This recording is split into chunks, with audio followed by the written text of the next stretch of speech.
Comrade. It is Mr. Game & Squatch with the review of Superman Red Sun. Forget about that Russian shit.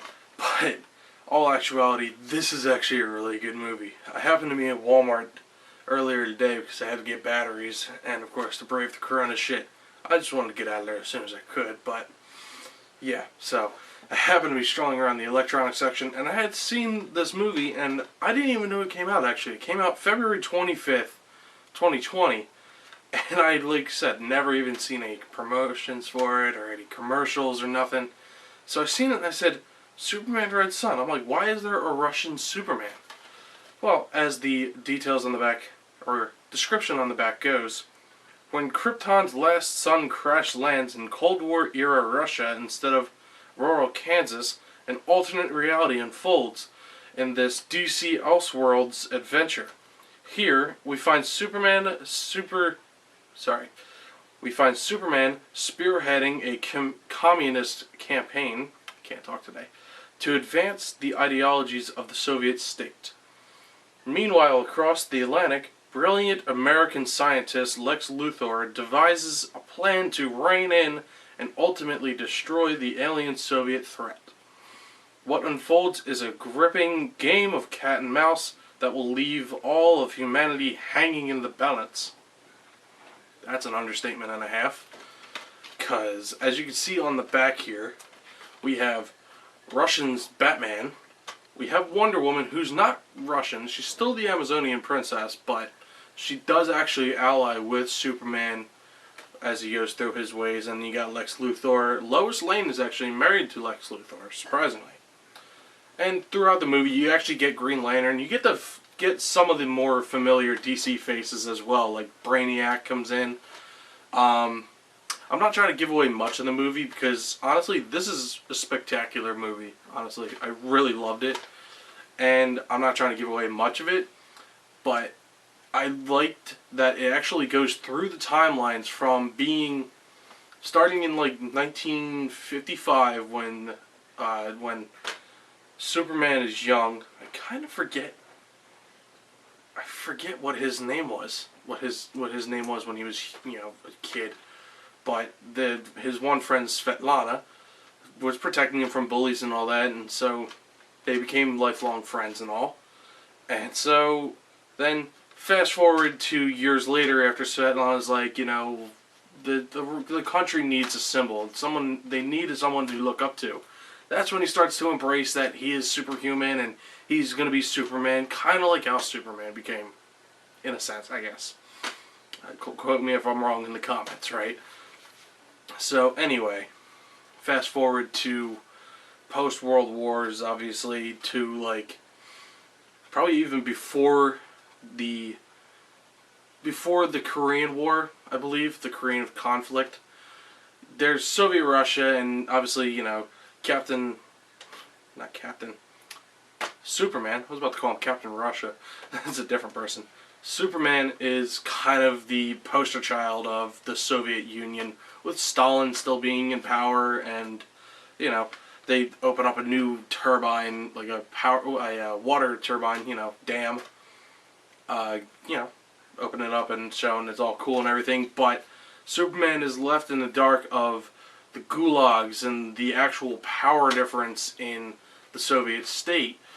And so, ultimately, he kind of gets betrayed by Stalin because he was never told this. And so Stalin tells him, he's like, look, some people need to die. It's just how the system works. And then Superman vaporizes him with his eyes. His laser eyes. Whoa. That was brutal. I love that. Not because I don't like communism. Not that I like communism or don't hate it, you know what I mean?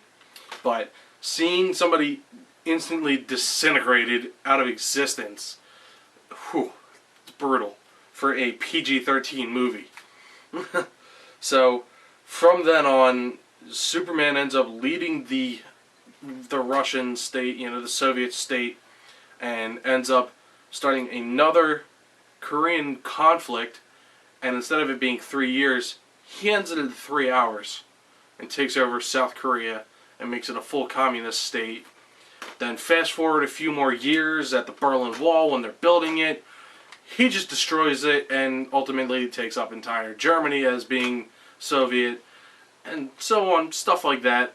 Later on in the movie, Lex Luthor takes the fingerprints from a satellite that he actually forced down, then forced Superman to come in and like kind of save it, because Superman he's unbiased really, even though he is kind of, still communist.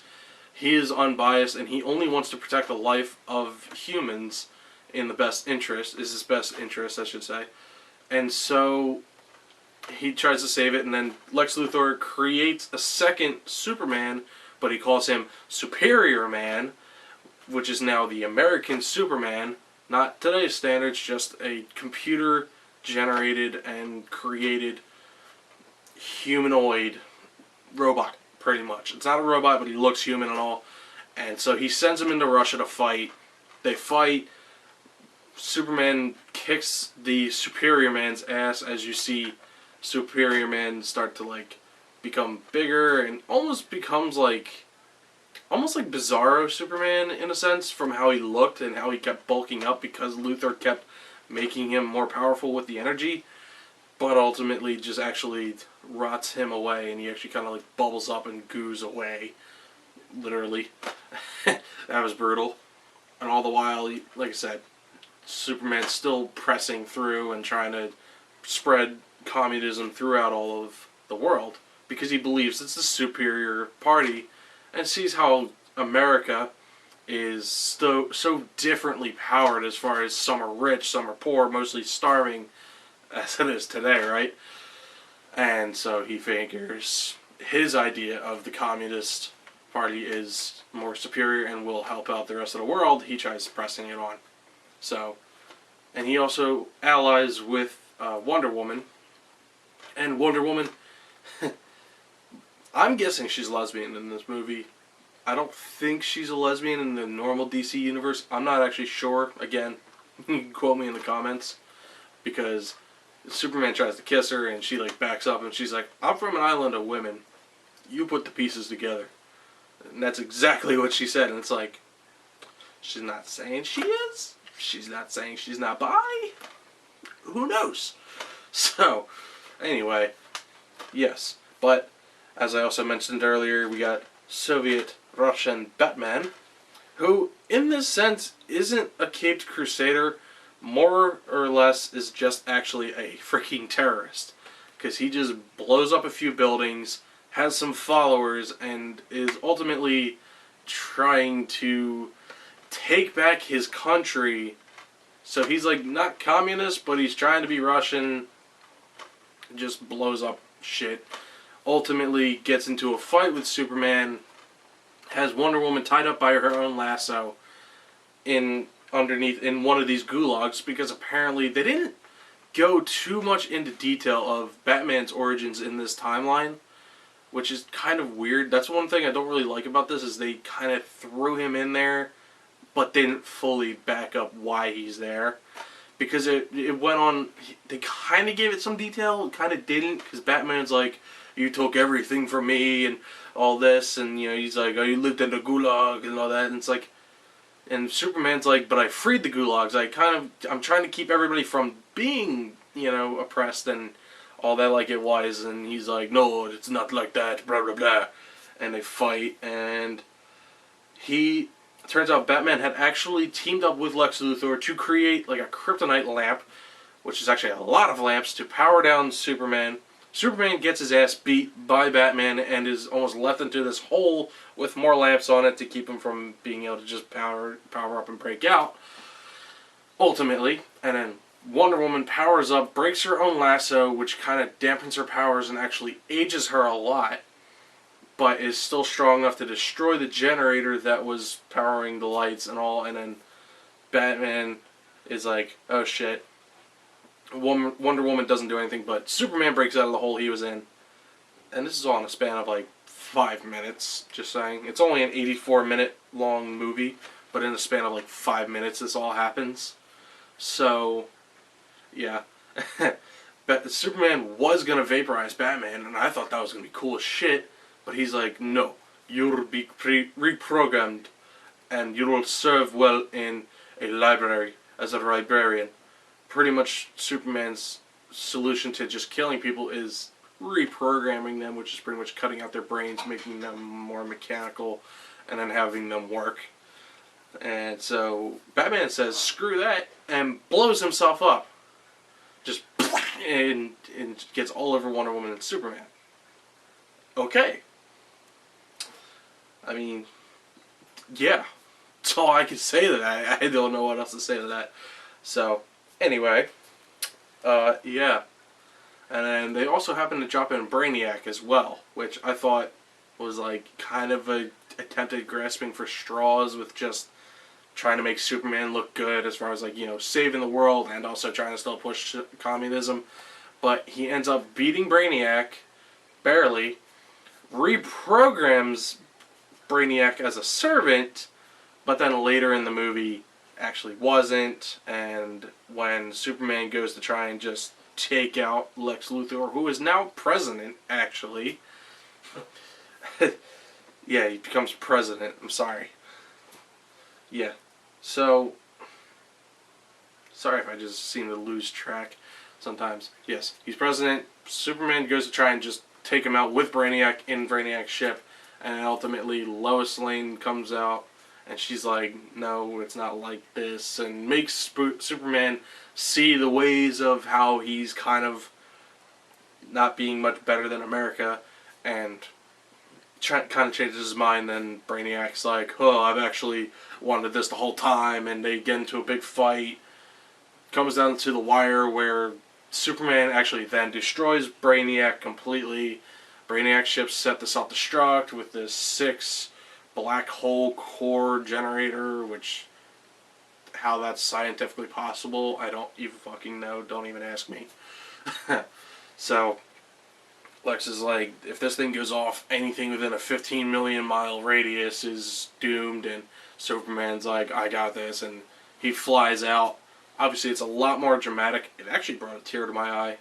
I don't know why. I'm a sucker for, you know, heartfelt, you know, take out all the dialogue, overtone the, you know, the operatic music or orchestral music, and that silent explosion, and you think that he's gone and all that.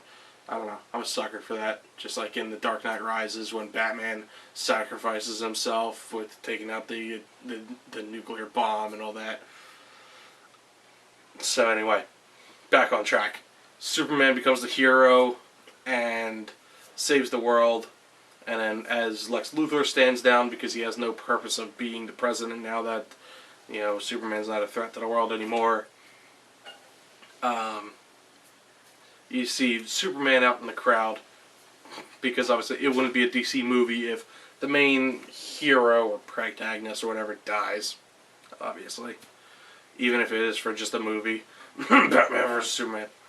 So, but other than that, that's the Cliff Notes version of the movie. I think if you really want to just, you know, see something that is still new and is reasonably cheap, I actually got this $15 just for a regular CD. Even though I kind of just gave you the rundown of the whole movie, like I said, this is the Cliff Notes version of it. Seeing the actual movie is a lot different than me just talking about it right now. And I think you'll generally enjoy it. I would have to definitely give this a 9.5 out of 10 as my final rating, because the only 0.5 would be definitely just they didn't give much backstory to Batman. If they had given the extra like 2 minutes to describe why Batman hates them instead of just, I used to be in a gulag, it hasn't changed that much. If they gave him more reason for that, like, you killed my family, or like, you did nothing to save my family or something, if they gave him more reason, I would have definitely given this a 10 out of 10.